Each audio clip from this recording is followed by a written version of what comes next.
Assalamualaikum warahmatullahi wabarakatuh. Waalaikumsalam warahmatullahi wabarakatuh.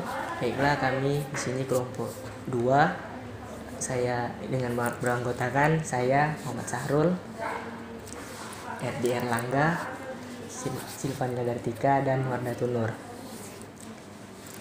Baiklah Bu, sebelumnya kami mengucapkan terima kasih sebesar-besarnya kepada Ibu yang telah bersedia menjadi narasumber untuk kelompok kami.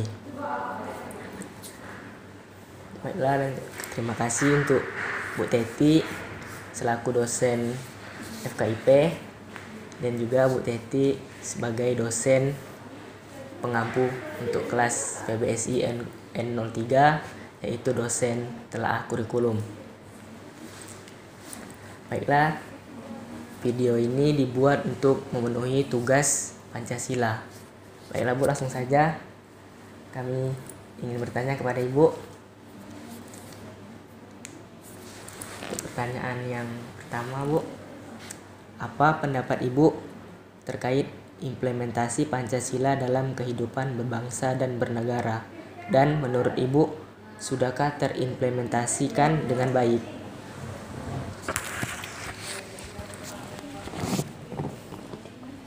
Baiklah, Assalamualaikum warahmatullahi wabarakatuh. Waalaikumsalam warahmatullahi wabarakatuh. Oke, terima kasih karena diberikan kesempatan dan waktunya ya dalam memberi dalam tugas yang memenuhi tugas MK Pancasila ya. Nah, ini karena ini pendapat ya, jadi Ibu bicara tidak berdasarkan teori karena kan pendapat ya. Jadi ini pandangan dan pendapat yang diamati ya selama di dalam kehidupan kita, baik itu di sekolah maupun di rumah ya. Nah, untuk apakah Pancasila sudah terimplementasi dengan baik ya? Ibu rasa sudah terimplementasi dengan baik ya. Nah, karena apa ya? Mungkin dalam catatan sejarah ya kita lihat memang sudah mengalami perkembangan, khususnya pada masa zamannya pemerintahan Soeharto. Implementasi Pancasila itu sudah terintegrasi dengan baik karena pada masa beliau itu pernah ada satu MK ya atau materi yaitu khususnya yaitu pengamalan Pancasila. Jadi ketika dulu ya Ibu waktu kuliah dulu ya Ibu pernah mengalami itu. Jadi sebelum kita masuk perkuliahan ya ada masa yang namanya masa ospek ya. Jadi ada pelajaran P4 ya. P4 itu selama seminggu ya atau 2 hari Ibu ingatnya. Kemudian setelah itu diujikan. Nah, materi-materi yang diajarkan itu berkenaan dengan butir-butir Pancasila. Jadi misalnya Pancasila yang sila pertama. Nah, di mana dalam sila pertama itu ada beberapa butir yang untuk dilaksanakan dalam kehidupan kita sehari-hari. Misalnya kan ketuhanan yang Maha Esa. Nah, itu berkaitan dengan pelaksanaan agama. Nah, kita tahu bahwa kalau untuk sila yang pertama ya bahwa negara kita mengakomodir 6 agama ya, yang terakhir itu agama kepercayaannya. Jadi ada Islam, ada Hindu, Buddha ya. Nah, di mana agama-agama ini diberikan kebebasan dalam menjalankan ibadah, seperti misalnya kita dapat lihat bahwa ada tempat-tempat ibadah ya. Jadi saling tidak memusi ya. Kemudian juga kita lihat bahwa masyarakat kita yang heterogen ya, sehingga walaupun kita lihat ada satu agama yang mayoritas dan ada yang minoritas, tetapi apabila dia tinggal di dalam satu lingkungan, nah itu dia hidup berdampingan. Misalnya kalau misalnya agama Islam ketika menjalankan hari raya ya, umat yang lainnya juga menghormati, ada misalnya datang atau memberikan saling hadiah ya, atau misalnya sebaliknya. Nah, jadi tidak kalau untuk agama Ibu rasa tidak ada yang merasa terjalimi gitu. Jadi sudah diakomodir kalau untuk yang sila yang pertama, karena juga itu tertuang dalam Undang-Undang 45 ya, di mana setiap setiap warga negara Indonesia berhak memeluk agamanya masing-masing ya, jadi diberikan kebebasan dalam beragama ya. Jadi kita lihat memang adalah ya letupan-letupan kecil ya, misalnya beberapa kejadian ya tentang penyerangan, tapi tidak membuat negara ini menjadi maksudnya perang antar agama, tapi hanya dapat diakomodir lah, walaupun terjadi pecahan-pecahan kecil. Tapi berasa untuk sila yang pertama ini sudah terimplementasi dengan baik ya, karena setiap agama merasa aman untuk menjalankan ibadahnya ya. Nah, untuk sila yang kedua ya, kita tahu apa ya sila kedua Ibu? Kemanusiaan kemanusiaan yang adil dan beradab ya. Nah, yang kedua ini juga Ibu rasa sudah terimplementasi ya, karena kata adil di sini yaitu bukan sama rata dan sama rata, tapi berdasarkan profesi ya. Jadi sila kedua ini juga kita lihat juga terimplementasi juga dengan baik ya, walaupun ya adalah di sana sini sedikit letupan-letupan kecil, tapi masih bisa diatasi ya, sehingga kita lihat negara kita masih dalam keadaan yang aman ya. Jadi tidak ada perang ya, walaupun memang ada, tapi tidak terlalu membuat resah masyarakat Indonesia ya. Nah, untuk yang ketiga yaitu persatuan ya. Nah, kita tahu bahwa bangsa kita ini adalah tadi ya yang heterogen, yang banyak suku ya. Nah, dengan banyak suku ini bukan menghambat bangsa kita untuk bersatu, tetapi dengan banyak suku dan banyak budaya ini menjadi keunikan sendiri bangsa Indonesia yang kita kenal ya. Kalau kita nengok di bawah Garuda itu kan Bhinneka Tunggal Ika ya, walaupun berbeda-beda kita tetap satu ya. Nah, implementasinya yang sering ditanamkan ya di dalam masyarakat ya, seperti misalnya ketika hari 17 Agustus ya sering ada karnaval ya, yang mana kita karnaval dari berpakaian adat dari Sabang sampai Merauke ya. Jadi kemudian juga pemersatu ini juga dengan adanya bahasa kita, yaitu bahasa Indonesia sebagai bahasa pemersatu, dimana diperkuat yang kita tahu dalam Sumpah Pemuda di situ, bahwa walaupun kita berbeda-beda kita tetap satu ya. Kemudian walaupun kita punya bahasa yang banyak, tapi kita menggunakan bahasa yang satu. Jadi sila yang ketiga ini terimplementasi dengan juga adanya Sumpah Pemuda tadi ya. Jadi sehingga sampai saat ini walaupun kita banyak suku bangsa, kita dapat kita lihat tidak terjadi peperangan ya, tapi menjadikan bangsa ini menjadi bangsa yang besar dengan keanekaragaman itu ya. Jadi itu aja ya. Yang keempat yaitu kerakyatan yang dipimpin. Nah, yang kerakyatan yang dipimpin oleh hikmat kebijaksanaan dalam permusyawaratan perwakilan. Nah, ini dapat kita lihat bahwa bangsa Indonesia ini adalah bangsa yang suka menolong ya.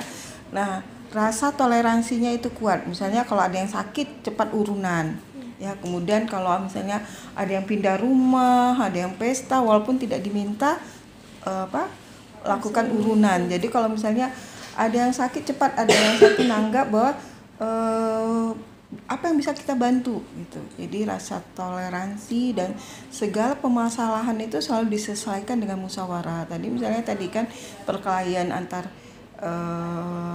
agama yang pernah kita lihat ya, ada terjadi bom bunuh diri ya di gereja maupun di masjid ya, tetapi bisa diselesaikan dengan cara musyawarah ya. Jadi tidak menjadi membluder menjadi besar, tapi dirangkum ya. Jadi sehingga kita dapat lihat bahwa benar Pancasila itu bisa terimplementasi dengan baik dengan negara kita ya.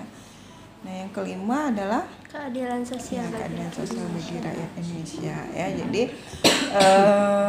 kita tahu bahwa negara kita ini yang sangat luas ya, banyak sekali laut ya ketimbang darat ya. Jadi di mana antar satu pulau dengan yang pulau lagi itu menggunakan berbagai macam transportasi ya. Tapi dengan demikian kita lihat bahwa kemakmuran itu merata. Salah satu contohnya yaitu Pulau Jawa kan sudah padat. Itu orang-orang yang Pulau Jawa, pemerintah memberikan kebijakan yang namanya transmigrasi ya. Jadi dari yang pulau yang padat ke pulau yang tidak padat ya. Nah, sekarang ini juga wacana pemindahan ibu kota negara kita ya. Nah, di mana ini juga salah satu untuk mensejahterakan bangsa kita ya. Nah, juga ada beberapa kebijakan seperti misalnya hasil bumi seperti Kepulauan Riau, seperti Natuna ya. Jadi sebagian hasilnya itu diberikan kepada pemerintah daerah ya. Nah, kemudian juga kita lihat ya banyak sekali lah kebijakan-kebijakan ya yang memang menginginkan tidak terjadi di sebelah barat misalnya lebih banyak ya ketimbang di sebelah timur ya. Tapi kita lihat sekarang ini pembangunan itu sudah mulai merata di seluruh daerah ya. Nah, kemudian ini berdampak pada, kalau udah merata ya berdampak pada ekonomi ya. Nah, juga karena kita lihat ya daerah-daerah sulit itu sudah bisa dilalui dengan transportasi ya, apalagi dengan kemajuan IT ya, teknologi ya. Dulu kalau misalnya mau ngirim surat berhari-hari ya, tapi dengan IT sudah bisa. Jadi semakin hari ya semakin kita lihat tidak ada lagi daerah-daerah yang terpinggirkan ya. Jadi kita lihat yang daerah-daerah yang dulu adalah daerah yang terpinggirkan sekarang sudah mulai maju ya. Nah, kita ambil contohnya di Kepulauan Riau ini kita punya suku laut ya. Nah, sekarang suku laut itu udah mulai banyak berkuliah ya, sudah mulai ke darat ya. Jadi itu tadi, jadi tidak ada lagi pembangunan yang tidak merata ya. Jadi pembangunan sudah mulai merata ya, sudah menjangkau pelosok-pelosok ya. Dengan salah satunya adalah dibuatnya transportasi yang mudah. Jadi kalau di darat ini kita lihat banyak sekali jalan-jalan baru ya. Dulunya sedikit ya. Kalau misalnya kalau untuk ke pulau ya, misalnya ke Natuna udah ada pesawat, ke Letung dulu nggak ada pesawat, sekarang udah ada pesawat ya. Jadi bisa kalau nggak lewat laut bisa lewat udara ya. Jadi sudah semakin maju ya. Kemudian juga sudah banyak daerah-daerah pemekaran ya. Jadi kalau Kepulauan Riau pemekaran seperti Anambas, Natuna, Lingga. Jadi gunanya pemekaran ini ya tadi untuk supaya kesejahteraan rakyat itu merata di seluruh daerah. Jadi bukan di tempat-tempat tertentu aja. Jadi ibaratnya itu aja pendapat Ibu tentang apakah sudah ya dalam kebijakannya. Ibu rasa sudah. Nah, walaupun ya kita tahu ada error di dalamnya karena sesuatu itu tidak mutlak. Jadi ada error karena di dalam matematika atau statistik itu ada error 5% ataupun 1% karena tidak pernah ada 100% ya.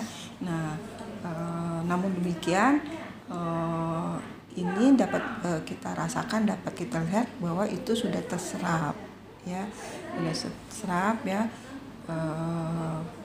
di negara ini, yaitu karena kita tahu kan bahwa Pancasila adalah sebagai ideologi negara ya, sebagai dasar negara ya, sehingga apapun kebijakannya itu pasti mengacu kepada Pancasila tadi ya. Pertanyaan kedua. Untuk pertanyaan kedua, Bu, kenapa implementasi Pancasila penting bagi pembuatan kebijakan negara? dasarnya tadi ya, mengapa penting ya? Iya. Penting gitu, karena apa? Karena ya tadi Pancasila kan adalah ideologi ya, adalah dasar negara. Kemudian Pancasila juga ada di dalam batang tubuh, kemudian Pancasila juga ada di dalam pembukaan Undang-Undang 45, kemudian pembukaan proklamasi ya. Nah semuanya itu sehingga itu karena Pancasila menjadikan dasar, sehingga apapun kebijakannya ya tentu tidak lari daripada Pancasila itu sendiri ya. Jadi kalau misalnya lari, untuk apa gunanya ada ideologi ya? Nah jadi kan untuk apa gunanya ada dasarnya ya. Nah kalau gitu ya udah nggak usah adakan aja Pancasila ya, kalau misalnya kebijakannya tidak berdasarkan ideologi ya, karena kan kita mengakui bahwa Pancasila itu ideologi, sehingga segala keputusannya ya tidak lagi daripada ideologi. Nah salah satu misalnya ya kebijakan ekonomi ya yang pro rakyat, yang itu yang sekarang itu yang pembagian sembako ya atau apa itu kan.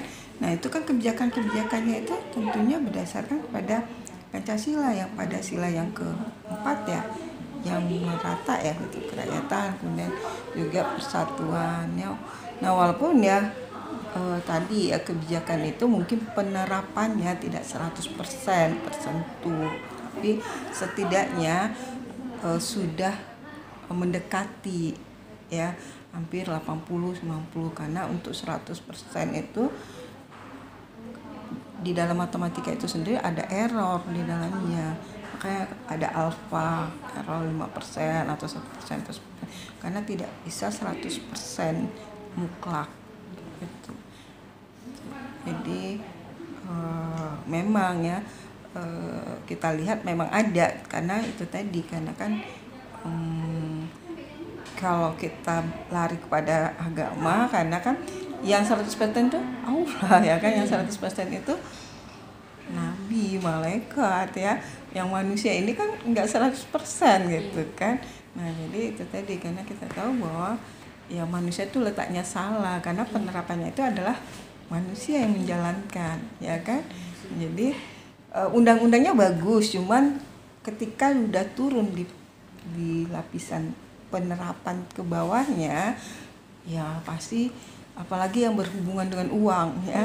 Nah jadi sering sekali sudah kemana-mana itu ya sering penerapannya tidak itu ya. Contohnya aja kayak seperti misalnya lalu lintas ya kan ya, isu-isu kami yang kita ditangkap ya memang, tapi kan ya tadi enggak 100% kan, ada 80%-nya memang murni ya kan, ada 20% atau 5%-nya atau 10%-nya ya error tadi gitu ya. Itu tadi. Jadi kalau kita katakan 100% ya maksudnya enggak, karena kita dapat lihat sendiri kan penerapannya itu kan kadang-kadang ada percikan-percikan ya kan, ada percikan-percikan yang kecil-kecil ya, tapi percikan itu bisa diatasi dengan cara musyawarah ya, dengan cara yang lainnya gitu, toleransi dan lainnya ya. Jadi kalau penerapan kita bilang 100% ya ya 100 nggak bisa gitu, maksudnya bukan nggak bisa, maksudnya tidak terserap 100%, tapi 80-90% terserap. Nyatanya kita bisa bebas pergi sholat ya tanpa diganggu, kita bisa bebas bersuara, kita bisa bebas ya menikmati kemerdekaan di sini. Kalau nggak ada aturan-aturan tentunya ya tadi bahwa kayak seperti Anibal ya, jadi orang siapa yang kuat dia bisa berkuasa ya, jadi aturan itu mesti ada ya. Jadi ya tadi ya berdasarkan tadi Pancasila ya, karena kan ideologi kita adalah Pancasila ya. Untuk pertanyaan ketiga Bu, Apakah kehidupan masyarakat telah sesuai dengan implementasi Pancasila? Kalau ibu rasa sudah kehidupan masyarakat ya, seperti ya tadi ya menjalankan syariat agama, mengikut kepercayaannya masing-masing ya. Itu dapat kita lihat gotong royong yang tadi, bahwa bangsa Indonesia ini cepat sekali kalau orang kena musibah itu cepat sekali, walaupun tidak disuruh ya, cepat sekali menolong ya, karena jiwa toleransi yang yang sudah ditanamkan tadi ya. Kemudian musyawarah ya, segala sesuatunya selalu dilakukan dengan musyawarah ya. Nah kemudian kalau lihat orang yang susah, sakit ya, sering membantu ya. Dan kalau agama ya, ya tadi, karena kalau secara penanaman pelaksanaan menjalankan syariat agamanya masing-masing, ibu rasa ada oke. Cuman mungkin rasa ketakwaan terhadap diri masing-masing itu mungkin berbeda ya kan, karena ada yang mungkin bisa sampai 100%, ada yang enggak. Ini menjalankan syariat agama, rasanya ketenangan dalam menjalankan syariat ya, kemudian merayakan hari raya ya kan, kita merasa aman, enggak ada rasa ketakutan ya. Karena apa? Karena kita dijamin oleh negara ya kan, dijamin oleh negara untuk beribadah sesuai dengan agamanya masing-masing ya kan, dan mendapatkan pendidikan. Nggak kayak dulu kan, perkembangan zaman untuk mengencap pendidikan sangat sulit ya. Nah sekarang dana-dana pemerintah itu hampir berapa persen itu untuk pendidikan. Pada masa ibu dulu untuk mendapatkan beasiswa itu sangat sulit kalau enggak kolega-koleganya ya. Nah kalau sekarang kan udah gampang ya, udah enak masuk. Kalau mau S2, S3 udah gampang ya. Nah malah ibu bisa menikmati beasiswa Pemprov ya waktu S3. Jadi udah mudah ya sekarang ini untuk kalau asalkan kita mau aja. Banyak sekali beasiswa yang diberikan. Jadi udah semakin hari kebijakannya sudah semakin mendekati ya, sudah semakin bagus, aplikasinya sudah dan masyarakat merasakan aman ya, tidak susah-susah kayak seperti misalnya kalau nggak ada kemarin kan, baru-baru ini kan kita kena COVID ya, tapi pemerintah memberikan kebijakan misalnya memberikan bantuan ya kemudian bagaimanapun masih hidup yang layak gitu kan ya, masih walaupun dalam keadaannya kita katakan gelap gulita ya, tapi masih dalam keadaan yang aman untuk beribadah di rumah kan aman. Mungkin ya ke surau atau kemana-mana mungkin masih itu ketika COVID, tapi kan sekarang sudah boleh gitu kan. Merasa udah aman dan terindikasi dengan baik gitu. Dan masyarakat pun sadar, karena kalau misalnya itu tidak mereka lakukan ya, aturan-aturan itu seperti misalnya aturan lalu lintas, kemudian aturan itu seperti kalau sering kelahi sama tetangga dan sebagainya, tentunya kan berdampak juga pada kita tidak nyaman mau keluar, rasa ketakutan ya kan. Jadi itu dapat kita lihat bahwa kita hidup rukun ya. Nah, walaupun ada percakapan sedikit tapi berdamai lagi gitu kan. Jadi rasa itu sudah terkomunikasi. Untuk pertanyaan keempat, Bu. Untuk pertanyaan keempat, apa dampak dari tidak terimplementasinya Pancasila itu sendiri, dan langkah apa yang kita ambil untuk mewujudkan implementasi Pancasila dalam kehidupan berbangsa dan bernegara? Kalau tidak terimplementasi ya,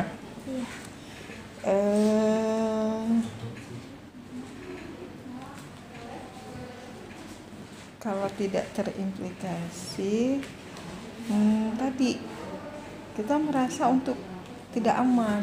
Contohnya pernah kan beberapa kejadian seperti misalnya bom di Bali. Nah, masyarakat Bali kan merasa tidak aman kan untuk keluar. Kemudian apa dampaknya? Bali menjadi sepi, perekonomian menjadi sepi karena orang takut untuk pergi ke Bali, ya. Nah, seperti misalnya di Irian Jaya, ya kan terjadinya sampai saat ini kan. Nah, orang takut mau ke Irian Jaya. Kemudian orang pun mau transaksi ekonomi, tengok ekonomi mereka tidak berjalan dengan lancar, ya. Kemudian banyak kali contoh-contoh yang kita bisa lihat kalau tidak terimplementasi dengan baik Pancasila itu sendiri, ciptanya perkelahian antar agama, ya. Nah, seperti gereja dibom, ya, kemudian ada yang masjid ya juga gitu kan. Nah, orang kan takut ya untuk pergi ke gereja, untuk ke masjid, ya, karena merasa tidak aman, ya. Jadi itu jadi mesti terimplikasi karena dampaknya itu kemana-mana. Dampak ekonomi, ya, kalau orang takut keluar rumah, dampak pada ekonomi, ya, kemudian dampak kepada sosial, ya kan, berdampak pada pemerintahan, ya. Jadi semuanya akan berdampak kepada aspek-aspek tadi, ya. Kemudian hubungan bilateral dengan luar negeri, karena apa? Karena orang mau datang ke Indonesia takut, ya, karena apa? Karena tidak aman, ya kan. Nah, kemudian yang terjadi di Indonesia apa? Ekonomi hancur. Orang akan menjadi anibal karena mengisi perutnya yang mereka siapa yang kuat apa yang dapat gitu, karena tidak ada datang dari luar barang-barang, karena tidak semuanya barang itu bisa dipenuhi oleh negara kita, ya. Seperti misalnya beras kan, negara kita kan cukup banyak, ya, karena kemarin aja kita kekurangan beras, ya kan, kemudian kekurangan, padahal kita penghasil minyak bumi tapi kita kekurangan minyak bumi, ya kan. Nah, kemudian banyak sekali karena nggak semuanya bangsa kita ini bisa memenuhi kebutuhan masyarakatnya, karena kita juga butuh walaupun tidak dalam bentuk barang jadi tapi barang baku, ya, karena nggak semuanya barang baku itu dimiliki oleh negara kita. Nah, itulah salah satunya. Kalau tidak aman ya kita dampaknya kemana-mana, ya. Jadi kalau tak indikasi berarti ya kalau kita merasa tidak aman, mau nggak kita keluar rumah? Enggak kan? Nah, kalau di dalam rumah apa yang kita dapat? Aman. Kan nggak bisa makan, ya kan? Nggak bisa ngapa-ngapain gitu. Pertanyaan kelima. Menurut Ibu, bagaimana pengimplementasian Pancasila dalam pembuatan kebijakan negara dalam bidang politik, ekonomi, sosial budaya, serta pertahanan dan keamanan? Politik menyangkut sistem pemerintahan, ya. Jadi kalau politik kita tengok itu kan negara kita akan berdasarkan Pancasila, demokrasi kita demokrasi Pancasila ya, kalau nggak salah Ibu, ya. Jadi kalau apapun kebijakan politik yaitu ya tadi implikasinya ya tadi bahwa sistem pemilihan, ya, kemudian sistem pemerintahan, misalnya pemilihan eksekutif, legislatif, yudikatif, ya kan, berdasarkan kan musyawarah, ya, musyawarah tadi kan berdasarkan pemilihan kan, jadi kan itu aspek implikasinya. Kalau misalnya ekonomi, ya, jadi ekonomi tadi ada pro kepada masyarakat, salah satunya tadi membuka jalur-jalur transportasi, ya, jalur-jalur supaya apa? Karena supaya daerah seperti timur apa itu barang-barang yang tidak ada di sana bisa masuk gitu. Nah, kalau tidak ada transportasi, ya, kemudian Kemudian harga, ya harga juga harus diatur karena supaya tidak suka-suka hati aja pedagang itu. Makanya kan kita ada menteri ya, menteri perdagangan, ada yang daerah apa yang mengatur harga ya seperti harga minyak dan sebagainya ya. Nah jadi itu tadi yang karena tadi berdasarkan Pancasila itu kan persatuan ya, kemudian sila yang apa itu kan ada banyak kayak sila, jadi ya tadi harus berdasarkan karena kan tidak semua bisa membeli dengan harga yang mahal ya, jadi mesti diatur. Kemudian juga pemasokan, kalau misalnya jalan-jalannya transportasi tak ada apa gimana mau masuk gitu kan, jadi mesti tadi membuka jalan-jalan transportasi ya, karena supaya dari daerah yang tidak punya ke daerah yang punya, jadi saling menukar dalam kebijakan ekonomi ya. Kalau politik tadi ya politik kita kan bebas aktif ya, jadi karena rasa sering kita sering orang Indonesia ini kan mudah membantu, jadi banyak sekali kita lihat pertemuan-pertemuan misalnya, kemudian kerja sama ya, baik berpihak yang baik politik ya maupun ekonomi. Nah kalau budaya ya, budaya kan kita tahu tadi ya, karena negara kita ini adalah negara yang beraneka ragam ya kan, sehingga menjadi sumber kekayaan, budaya ini menjadi sumber kekayaan dan dan menjadi keunikan dan kearifan sendiri. Dan kebijakannya kita lihat dalam misalnya pendidikan, ada kurikulum muatan lokal, kemudian mana diangkat menjadi event-event tingkat nasional, kemudian dibawa ke tingkat internasional, karena menjadi salah satu aset di samping budaya juga meningkatkan ekonomi ya. Jadi segala aspek yaitu ekonomi, budaya, pemerintahan, politik, semuanya mengacu pada Pancasila. Kebijakannya mengacu pada Pancasila ya. Kalau tidak mengacu pada Pancasila, kita tidak akan punya ciri khas sendiri ya. Nah jadi orang mau beli karena punya keunikan dan ciri khas. Kalau sama orang nggak mau beli gitu. Jadi ada ciri khas yang tersendiri. Nah kita lihat kan walaupun banyak bangsa, banyak suku, banyak bahasa, kita lihat sekarang kita aman-aman. Memang adalah percik-percik kecil tapi bisa diatasi ya.